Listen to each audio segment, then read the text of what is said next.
Top quality और consistent performance के लिए सिर्फ सिल्वर पंप नाम याद रखना। રાજ્યમાં આવતું પનીર 92% નકલી છે અને તેનો ખુદ કહી શકાય કે ફરસાણ એસોસિએશનના પ્રમુખે જે છે તે દાવો કર્યો છે અને લોકોને પણ અપીલ કરી છે કે પનીર જે છે તે ખાવાનું ટાળવું જોઈએ। આપણી સાથે મહિલાઓ છે તેમની સાથે વાત કરશું।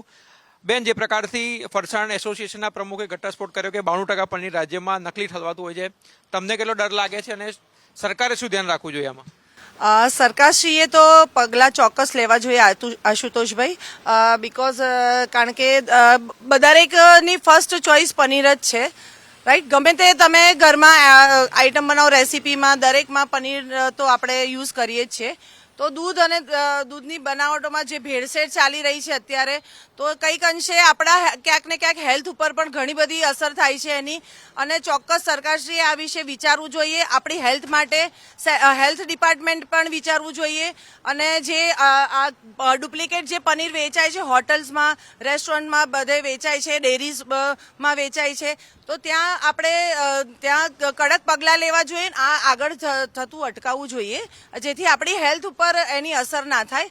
સ્પેશિયલી જે રેસ્ટોરન્ટમાં પનીરના સબ્જી બધા ખાતા હોય છે સ્વાદ લઈને, હા, તો એ બધા હોટલવાળાને, રેસ્ટોરન્ટવાળાને પણ અપીલ છે કે એ લોકો ભેળસેળ ના કરે, કારણ કે ઓલરેડી 30 થી 40% એ લોકોને ફૂડ ડિપાર્ટમેન્ટમાં જે ફૂડ પ્રોડક્ટ છે બધામાં નફો લેતા હોય છે, તો ઓછી લાલચ રાખી અને દરેકની હેલ્થનું ધ્યાન રાખવું જોઈએ એ લોકોએ, રાઈટ। તમને કેટલો ડર લાગે રેસ્ટોરન્ટમાં પનીર ખાતા હવે, જ્યારે ખુદ એસોસિએશનના પ્રમુખે કબૂલ્યું ત્યારે? આજે આપણે રેસ્ટોરન્ટમાં જઈએ છીએ તો મોટા ભાગે બધું પનીરની આઈટમમાં વધારે લોકો ઓર્ડર કરતા હોય છે, એટલે આજે ઓર્ડર કરતાં પહેલાં પણ આ 10 વાર વિચારવું પડે છે કે આ ફેક છે કે અસલી છે। આજે જે આપણી ડિમાન્ડ છે એના કરતાં સપ્લાય આમ જોવા જઈએ તો ઓછું છે, પણ એનું મીટ કરવા માટે આજે લોકો ફેક પનીર બનાવીને વેચે છે, જેથી ડિમાન્ડ થઈ શકે। એટલે એવો ટાઈમ બહુ દૂર નથી જ્યાં પહેલાંની જેમ આજકાલ લોકો બધું ઘરે બનાવતા થઈ જશે અને વાપરતા થઈ જશે બધી વસ્તુ।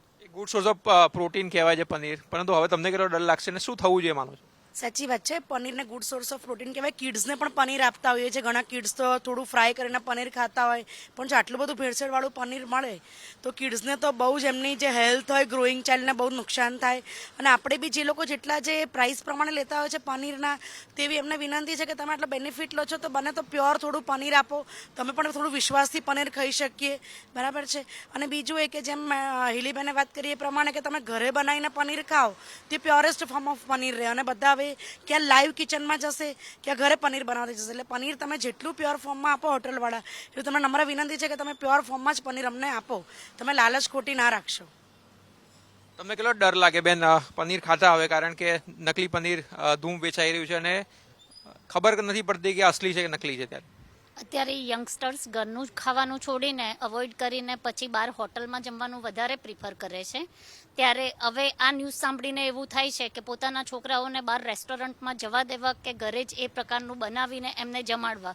ઘરે બનાવતા પણ હવે એ ડર લાગે છે કે બહાર મળે છે એ નકલી જ છે, તો કેવા રિસોર્સિસ ઊભા કરીએ કે એમને શુદ્ધ પનીર મળી રહે ને એમની હેલ્થ પર કોઈ ઇફેક્ટ ના થાય। તમને શું ડર લાગે, શું વિચારશો હવે જ્યારે દુકાનમાં પનીર લેવા જશો ત્યારે? એ શુદ્ધ છે કે ડુપ્લિકેટ છે એ વિચારવો પહેલો આવશે, અને એના માટે શું સ્ટેપ લેવા એ માટે હું ગવર્મેન્ટને વિનંતી કરીશ કે સ્ટ્રિક્ટ એક્શન લે, જેથી ભવિષ્ય જે આપણું છે યંગસ્ટર્સ, નાના છોકરાઓ, એમની હેલ્થ પર ઇફેક્ટ ના થાય। અત્યારે આપણે જોઈએ છે કે નાના છોકરાઓના હેલ્થ ઇસ્યુઝ વધારે બહાર આવે છે, જે રોકી શકાય, જેથી આપણું ભવિષ્ય સારું રહે, ઉજ્જવળ રહે। બેન, કેટલો ડર લાગે અને શું કહેતો, શું થવું જોઈએ, સરકારે શું કરવું જોઈએ? આ પગલાં ચોક્કસપણે લેવા જોઈએ આપણે, પણ પનીર તો ન જ ખવાય હવે। ઘરે બનાવીને ખાઓ તો બરાબર છે, બાકી બહાર તો ના જ ખાવું જોઈએ એમ। તો આ મહિલાઓ જેઓ ચોક્કસથી માની રહી છે કે પનીર જે છે તે ન ખાવું જોઈએ, અને મહિલાઓ જે છે તેમની સાથે પણ આપણે વાત કરી। બેનજી, એ પનીર હવે નકલી મળી રહ્યું છે, તમને શું લાગે છે, ખાવું જોઈએ કે ના ખાવું જોઈએ, અને શું થવું જોઈએ, સરકારે શું પગલાં લેવા જોઈએ? ના જ ખાવું જોઈએ, સરકારે બંધ જ કરાવવું જોઈએ। મતલબ એમને ડેરીઓ બધી કહેવું જોઈએ કે તમે કેવી રીતનું બનો છો, તપાસ કરાવીને બધું બંધ જ કરાવવું જોઈએ। તપાસ થાય છે પરંતુ 2 દિવસ પછી બધું પૂરું થઈ જાય છે, અને પામોલીવથી બનતા પનીરને આ લોકોએ મંજૂરી આપી, તમને લાગે છે કે બંધ થવું જોઈએ? એ જ પ્રોબ્લેમ છે ને આપણા સરકારનો, 2 દિવસ પછી તરત જ બધું પૂરું થઈ જાય છે, એટલે આમાં કંઈ વળવાનું જ નથી, એમ વીતવાનું જ નથી। 2 દિવસ ચાલુ રહે 2 દિવસ બંધ રહે, એટલે આમાં કંઈ ના થઈ શકે. જે કરવું પડે ને એ આપણે જ કરવું પડે છે પોતે. બસ એ જ કહેવા મહિલાઓ છે જે જણાવી રહ્યા છે કે હવે જાતે પનીર જે છે તે બનાવીને ખાવું પડશે અને હોટલની અંદર સૌથી વધારે લોકો જે છે તે પનીરની જે સબ્જી છે તે પસંદ કરતા હોય છે, એટલે ક્યાંક ને ક્યાંક હવે તેઓ હોટલમાં મંગાવતા પણ વિચાર કરશે અને ખાસ કરીને નાના બાળકોને તો તેઓ પનીર આપતા જે છે તે બંધ કરી દેશે. કેમેરામેન હું પટેલ સાથે આશુતોષ ઉપાધ્યાય, ન્યૂઝ કેપિટલ, અમદાવાદ.